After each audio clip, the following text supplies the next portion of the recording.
When I was in high school, I went to a devout Catholic school in Cebu City, the Sisters of Mary School. Have you heard about this beautiful school? We were staying there and we would only go home to our families once a year. And dahil nga strict ang mga madre. And we were always taught to behave and pray. I really felt like a saint. In fact, study, work, pray, and play lang yung trabaho namin dun sa loob ng school. And because of the school's spiritual influence, I can say that I'm really close to God and try to live a good Christian life. But then, after high school graduation, wala nang direct reminders to pray, wala nang bells, and wala na rin intimate mass. And so, I really can say that I became weak in my faith and in my relationship with God. On the other hand, my family was not a Catholic, then my sisters would often invite me to their church or Sunday service.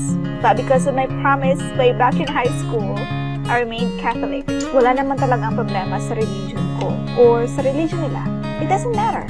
The only problem was, the previous strong foundation that I had became weak. Alam mo, yung kahit intimate prayer na usually kong ginagawa or araw-araw in the past, it became once in the blue moon na lang. I really still claim being a Christian and being a woman of God, but the reality is, I forgot my right relationship. Until yun nga, one day, because of my weaker faith, I engaged in premarital sex. And also, I forgot my promise to my mom to stay virgin before marriage. And then, until sa nabuntis ako, and the worst part was, on my 8th month postpartum, nangloko ang partner kong police. Yes, you heard it right. My partner, who was a policeman, cheated on me. Alam mo, to be honest, halos ikamatay ko yun. I even had suicidal thoughts. And worst, I even questioned God. Sabi ko, Lord, naging mabuti naman akong asawa. Naging mabuting nanay, naging loyal naman ako sa kanya since day one. Ano pa bang naging kulang? Then yun na nga, I gave up on our 7 years relationship and umuwi ako sa amin with our baby, even if he was asking for a second chance. Alam mo, noong mga panahon yun, all the more I became depressed. Yung inaakala kong makakagamot na sugat ko sa pag-alis ko, hindi pala yun ang gamot. And every day, all the more I felt like ang pangit-pangit ko and ang daming kulang sa akin. Especially, ang pangit ko dahil tumaba ako after pregnancy. Pero alam mo, my family was there. My sister, my father, and even their pastora laid their hands on me. They all prayed and asked God for my immediate healing. It was like my heart was really very hard before attending their service. Pero that was the point of my life when there were people willing to love me despite my hard heart. There were people who were willing to pray for me for God's love even if I think I don't deserve God's love anymore. Kasi nga I realized hindi naman talaga ako naging mabuting anak ng Diyos. I started attending their service and every time I would really cry so hard. I cried so hard inside their church. I still clearly remember that month. Their theme was, Jesus is Lord over your struggle. Theme pa lang talaga naramdam kong God was talking to me. It was like the perfect timing for me. It's like God telling me, "Oy anak, matagal na kitang hinihintay. Matagal na kitang hinihintay bumalik." It's like God telling me He missed me so much. Remember the story of the prodigal son? Feeling ko ako yon. I told myself, siguro nga God allowed my partner's betrayal para magbalik loob ako sa kanya.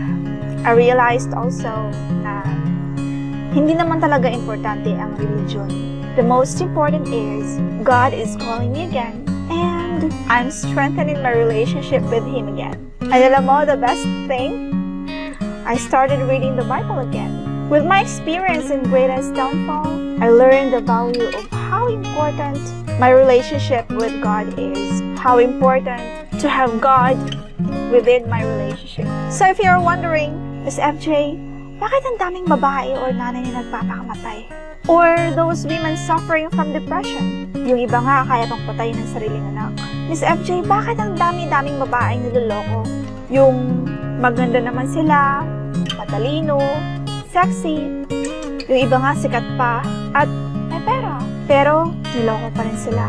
Alam mo, problem is, wala kasi silang relationship kay Lord. Or maybe, naging weak din sila kagaya ko.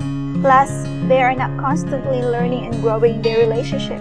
And do you know that the biggest bargain in our book? And, of course, one of the greatest books of all time, no other than the Bible. It was actually one of my greatest investment of all time. Plus, I'm really also an avid reader. And occasionally, I also invest in other books or other ways wherein I can grow my knowledge. That is why, my greatest tip for you is dapat si Lord ang center ng relationship niyo. And this is very important. You should invest in buying your own Bible. I highly recommend the NIV version or the King James version, the New King James version. And of course, invest in other books that can grow your knowledge and grow yourself. And always remember, I'm cheering you on to healing after cheating. God bless you.